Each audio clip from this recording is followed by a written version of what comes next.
Hi, everyone, and welcome back to the Pt.2 podcast. If you're new, then welcome.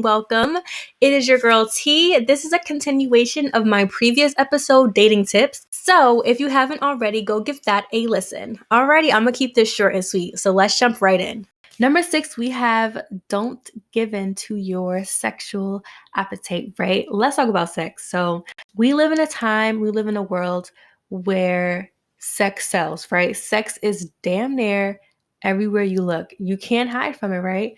But let's be real. Sex is good. Sex is fun, right?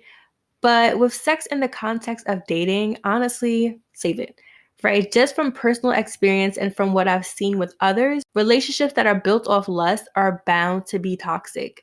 Honestly, nothing good has come from having sex with people I was not in a committed relationship with. If you are someone like me who desires not only the physical aspect, but the emotional aspects of sex and intimacy, you are in for a rude awakening. I don't want to give you this whole soul tie speech, but please be very mindful of who you are laying down with. Please be very mindful of who you are exchanging energies with.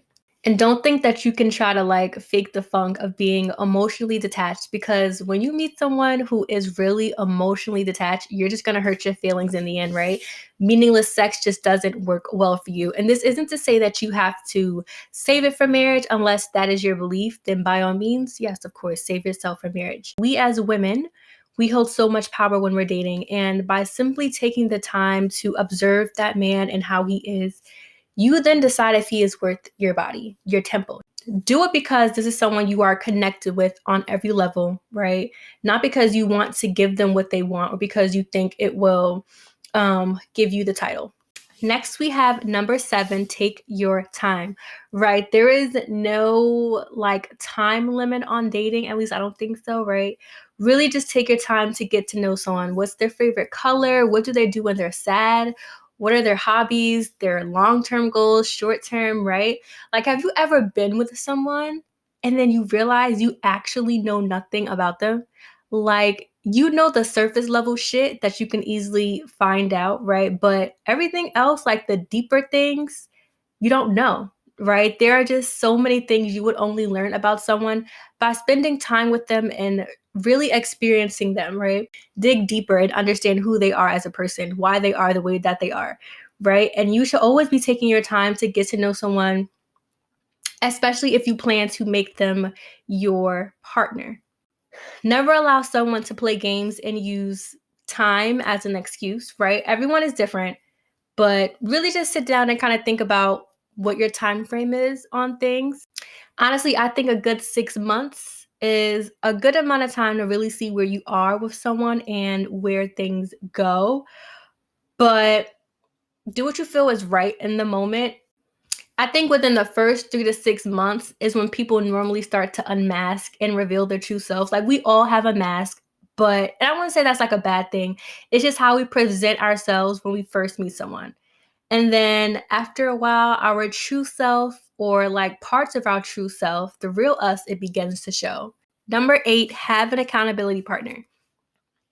Whether this is your bestie, your roommate, someone from church, listen, you want to confide in God, you need an accountability partner. This is someone who is going to keep you in check, right? They're going to bring you back to reality when your head is in the clouds, when you're so far up on cloud 9, right? You need to be able to confide in them about what's going on in your dating life, and they need to be able to hold you accountable. This is someone who is not going to coddle your feelings. They need to keep it real and tell you what it is and what it ain't, right? I always confide and seek advice from my besties. Whenever I need input on whether I need to take a step back or I should move forward on something, that's who I go to. And at the end of the day, I know that we are all grown and we're going to do what we want to do. It's okay if you foolishly go against their advice. I know that I've done it before, right? My friends were there to comfort me and tell me about myself. So whatever this accountability partner would look like for you, make sure that you have one. Number 9, take a break and heal, right? The amount of times I ran to some new, right? To take my mind off the old news. Can I be real, right? When you break things off, whether you're like dating or you just got out of a long time or like a long-term relationship, do not rush to some new penis or vagina. Okay, please, please heal. You are avoiding the healing process.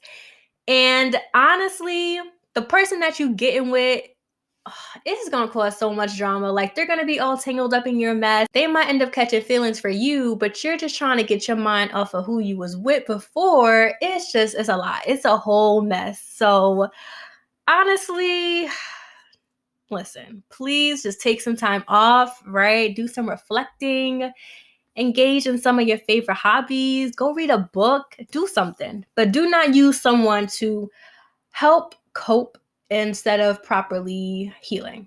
Number 10, heartbroken. Listen, it's not going to last forever. As a reminder, you're not going to be a perfect match with everyone that you meet, and that's okay, right? There is roughly like 7 billion people on this earth, and you think that you're never going to find your match, your person. Trust me, you're going to, right? Hurt is expected. It's normal. It's life. You live another day to try again, right? Rejection is just a part of life.